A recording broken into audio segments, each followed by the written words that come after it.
Well, and part of us too is all about our baptismal vows, I think, for the three of us at least. Okay. Being stewards of the earth. All right. Yes. Very much a part of my upbringing to be a caretaker of the earth. It's not ours. We don't own it. Right.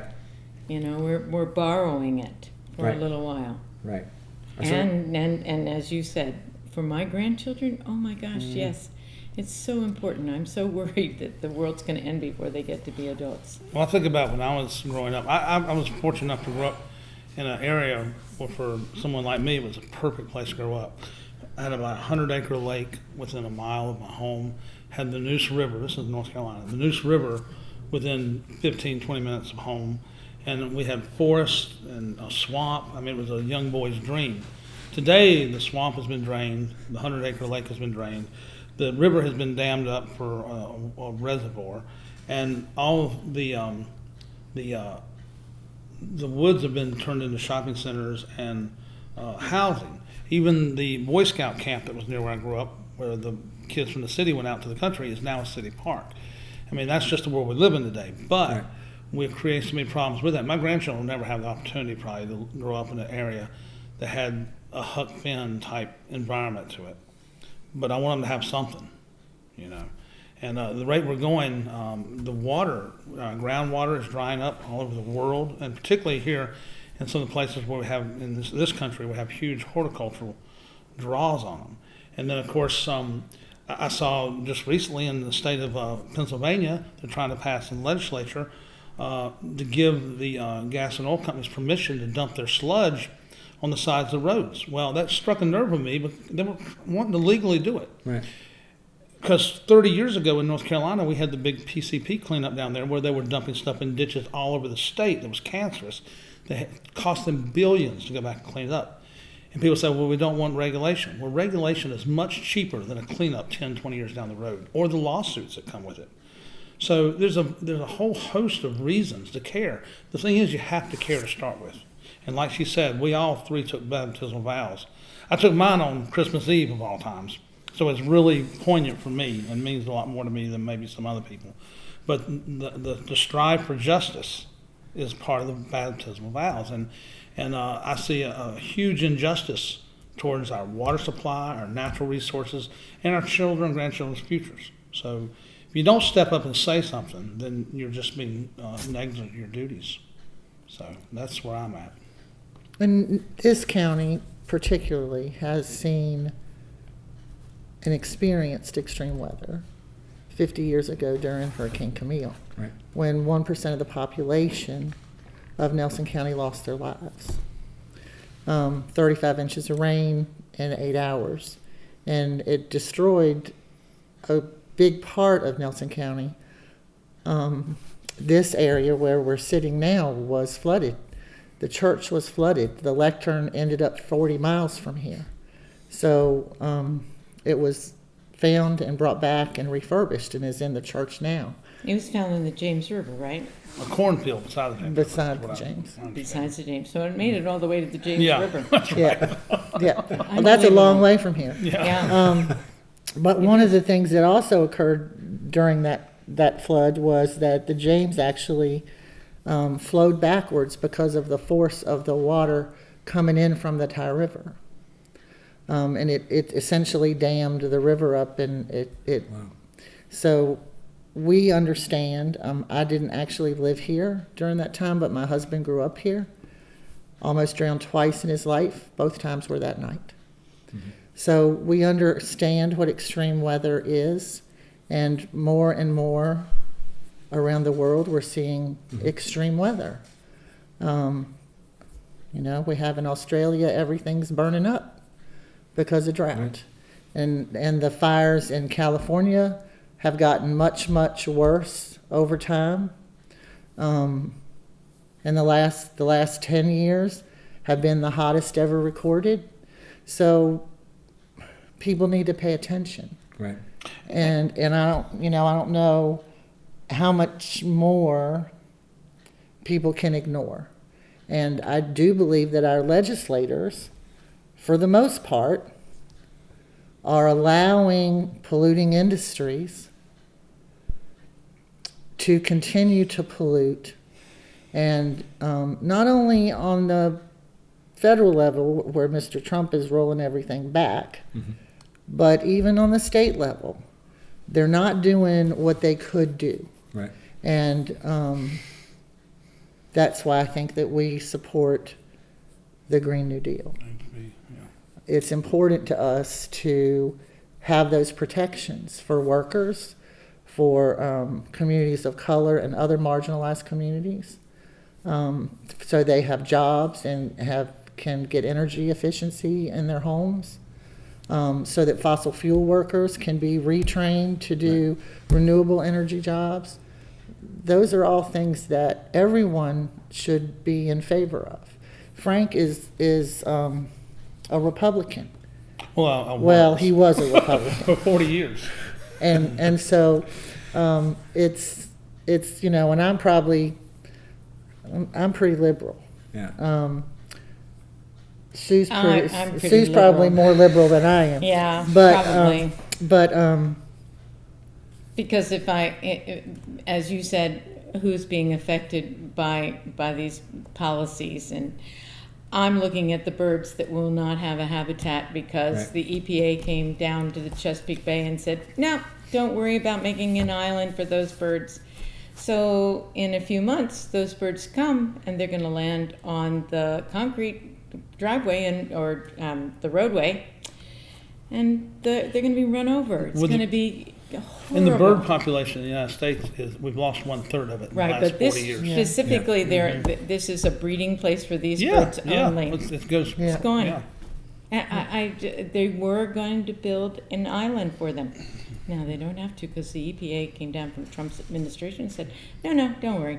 No, not to worry. When to tack on to Yeah. what Sharon said about here in Nelson County, a lot of things are very obvious that people just stop and think about their 8th grade science classes and biology classes. If you look at the elevations in this county, it's a gravity thing. Everything flows downhill. We have these tremendous rainstorms. It all flows downhill. It goes somewhere. We've seen in the past year, with Camille and other floods. But also, even spraying crops within a certain distance of a water area, that flows to a drinking supply. I give you an example. In Idaho, just last month, when they rolled back the Obama era additions to the Clean Water Act, which said you could not, you could dump so much pollution into a stream or a creek bed, as long as it didn't flow. If it flowed towards a water reservoir or some water supply, it had to be a depth of water before you could put something in it. Well, as soon as they rolled that back, within 5 days, Gulf Oil was dumping their sludge in those very same estuaries. That's what I was trying to say earlier. Estuaries, and so they were just waiting for their purchase to pass, and then they went ahead and did what they wanted to do. Now, that from an estuary, it's going to flow into the water system. It's like the swamp where I grew up at, flowed to the lake. And once the swamp died, then the lake started to die, and of course, in the end, they both did. And it'll happen for these people too. And just like down in Norfolk, with this pipeline that they want to build, they want to drill and run and spur off of it under the water supply for the city of Norfolk, which I don't know who thinks that's a great idea, but Right. and it's just like in North Dakota, they do the same thing with the Through the access aquifer, pipeline. yeah. And who lives above Well, yeah, that? there are people that can't It's really defend environmental themselves. injustice. Sure. Right. Right. And here, we've been fighting the Atlantic Coast Pipeline for the last 5 years. It is to cross the Blue Ridge Parkway and the Appalachian Trail in Nelson County. And that's going before the Supreme Court. February 24th are the oral arguments, because the Fourth Circuit vacated the permit that the Forest Service issued. So we've been really involved in the whole pipeline fight. Right. I've worked in Buckingham alongside Union Hill fighting the compressor station there. And of course, the Fourth Circuit just last month, or earlier this month, I guess, vacated that permit and sent it back to the DEQ. Teeny victory. But again, it's, that's an environmental justice issue. where they are trying to build a compressor station, a toxic, polluting industrial facility in the middle of an agricultural community of African Americans, and their ancestors settled that area after the Civil War. Right. And, big Dominion and big oil polluting industries, oil and gas, they don't care about people. Right. And they think they can buy everybody off. And they offered them $5.1 million to sit down and shut up. And thankfully, the community said, nope, we don't want your money. We want our health, we want our safety. Right. And that is, we fought and fought and fought, lost several cases. We took a case to the Virginia Supreme Court about the siting of that compressor station there and lost. And thankfully, finally, the Fourth Circuit listened.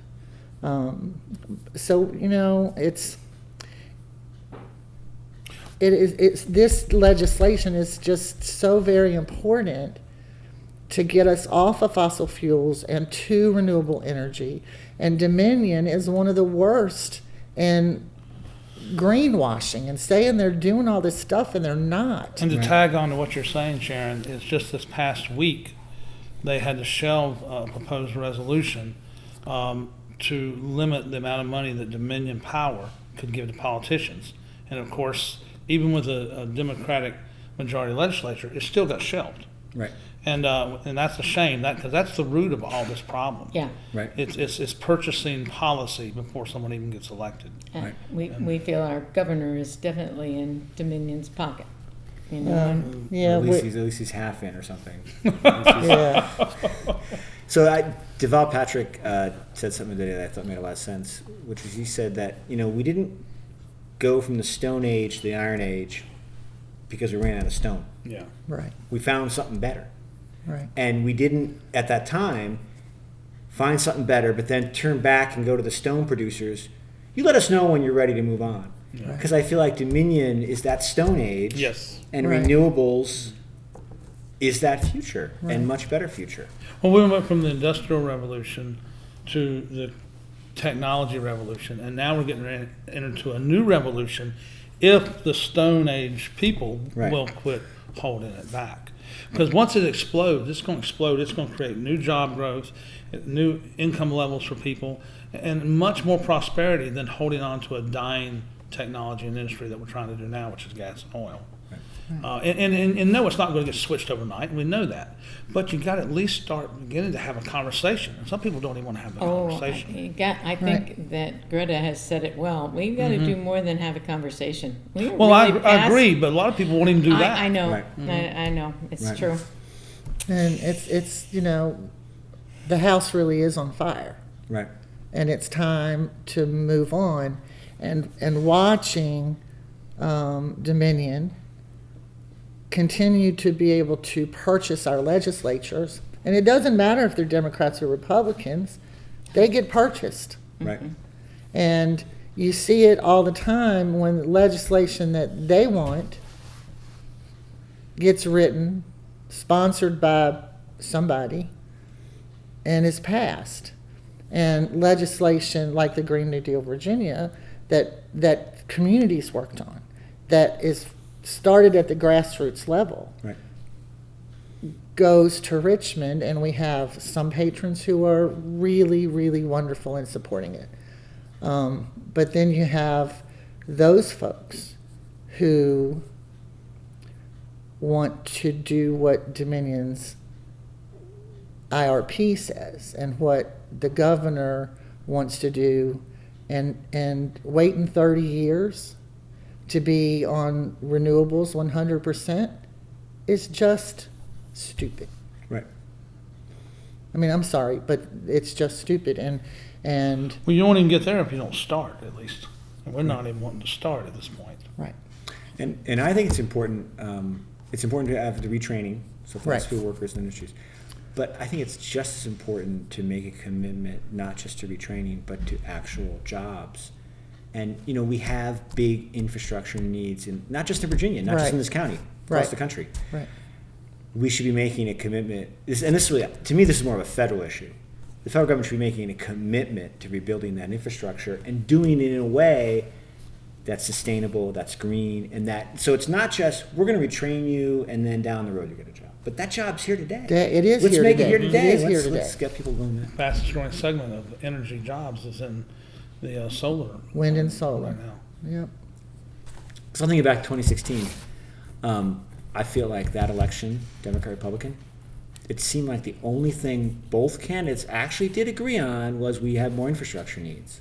Mm-hmm. They kind of disagreed on what to do about it, but they agreed on the issue, and nothing happened. Yes, we haven't moved an inch Yeah. since then. Right.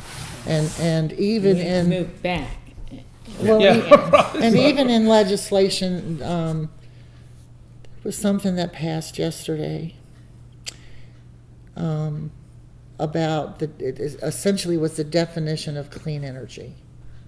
They included nuclear, which I don't think is clean energy at all, and then they also added some wording in to it to make sure that there was enough natural gas and oil to get us through to clean energy.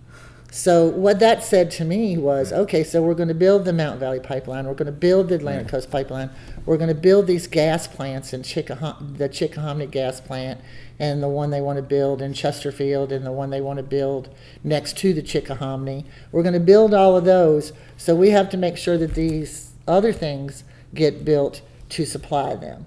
Well, the best thing to do is not to build them. Right. Period. Right. And that's what we need is a moratorium. And the Green New Deal calls for a moratorium. And until we get a moratorium, this Dominion is going to continue to play this little game that they play. Well, we have this and we have this.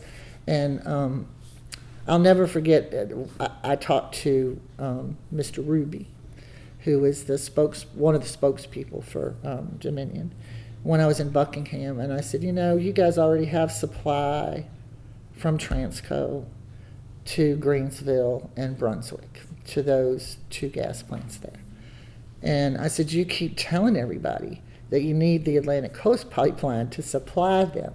Well, he said, it's kind of like a gas station. You want more than one option. And it's like, really? Do you think that we are this stupid to believe what you are saying to us? It's not quite like a gas station at all. And the moratorium doesn't just change Dominion's behavior. I think it changes the whole finance industry. It makes Right. them realize, because the finance industry has a lot of money. They're Yes. looking for somewhere to invest it. Right. If you let them know the direction is renewable, that's where the money's going to go. It's there. Right. Exactly. And the devastation of the gas The companies. the divestment. Mhm. Yeah. And, I have some friends who have worked, some young friends who have worked on trying to get their colleges to divest. Mm-hmm. And I appreciate that work. And the work that's been done in communities for the last however long has come from many different areas, many different groups working on different things. But we have built a really good, strong coalition to make improvements, and I do think that we have gained momentum, and each one of the court cases helps. Right. Each piece of legislation, even if it's a small piece of legislation that we can get through, is a step in the right direction. And it has taken that coalition, and it's a very diverse group of people that are doing the work now. And I never thought that I was an environmentalist. That was not something that I ever even considered myself to be. I grew up in the country. Right. We had a spring that fed our water for our home. We had a huge garden every year. We had chickens and pigs, and it was just, you took care of things. You didn't tear up, you didn't pollute, you didn't, because you knew that if you did, your garden was Right. going to be polluted, and people don't understand that.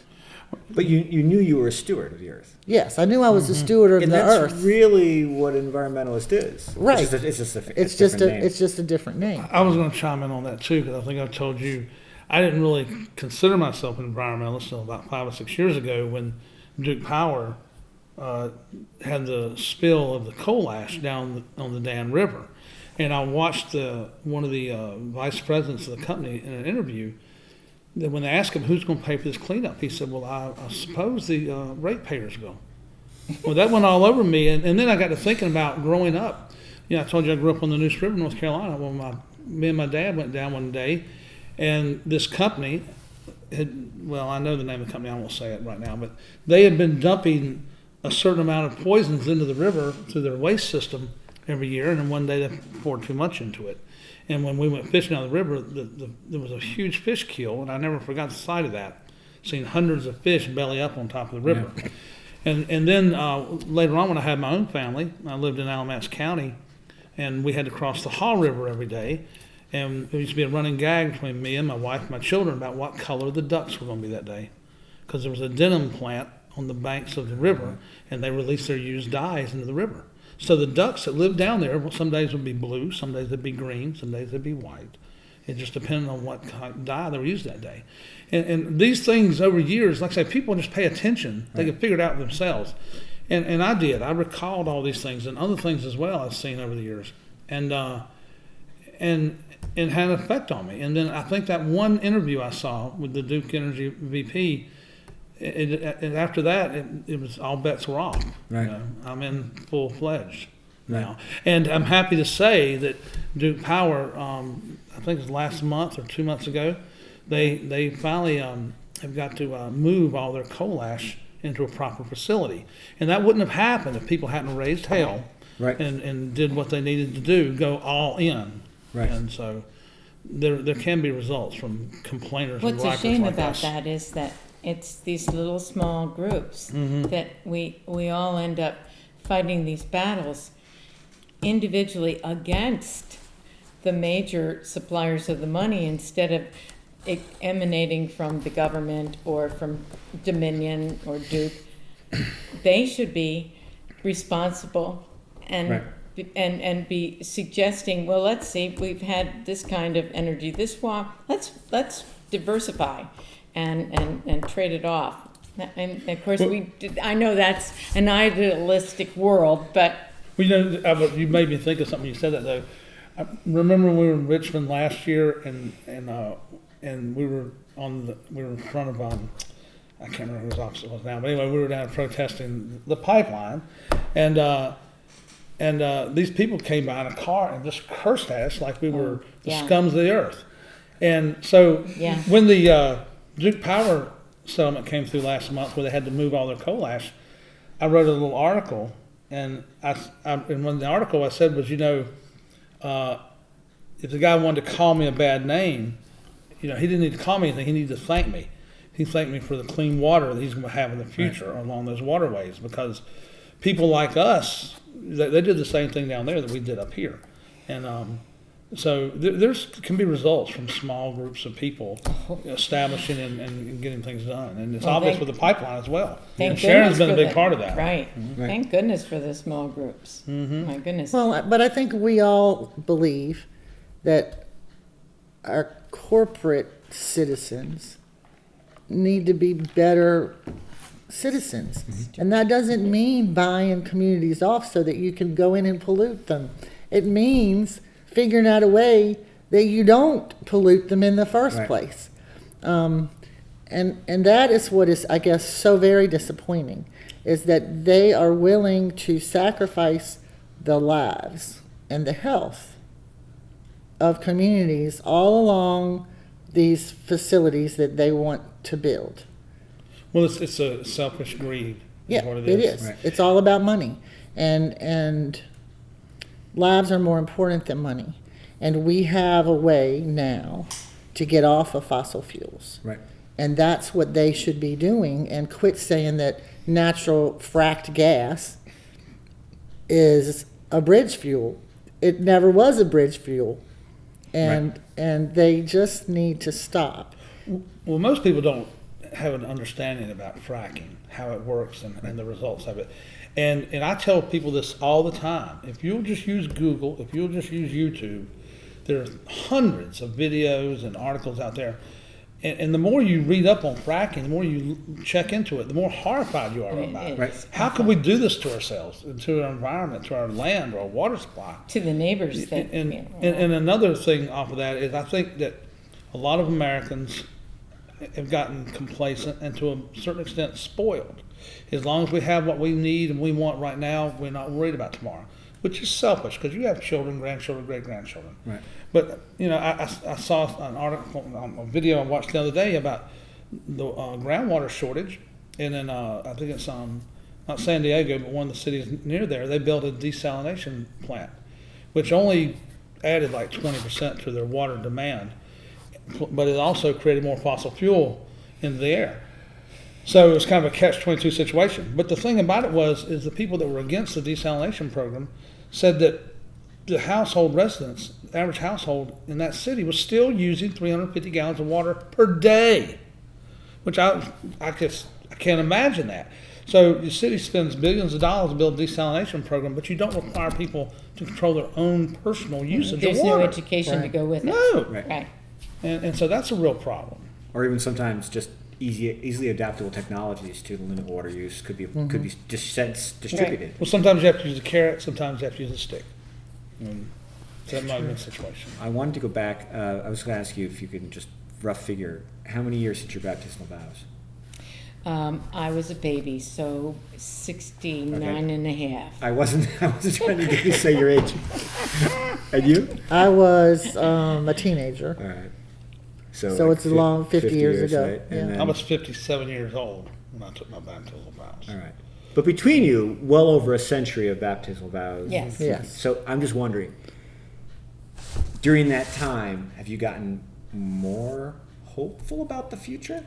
No. That's what I'm sorry. My cup's always half empty. Okay.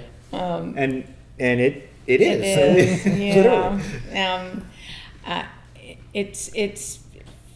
It's scary to me to see just the simple things that I take shopping bags with me to the store, but for the one time I go, I see 50 at Trader Joe's or whatever getting the paper bags or plastic at some of the stores where they're still allowed. And so without the education of putting it out there on a billboard or like you say, doing the technology, there's no awareness, and there's no means to tell that to each other unless you do your own work. Google. Mm-hmm. Well, why should we Google? We really need to have it out there and to teach.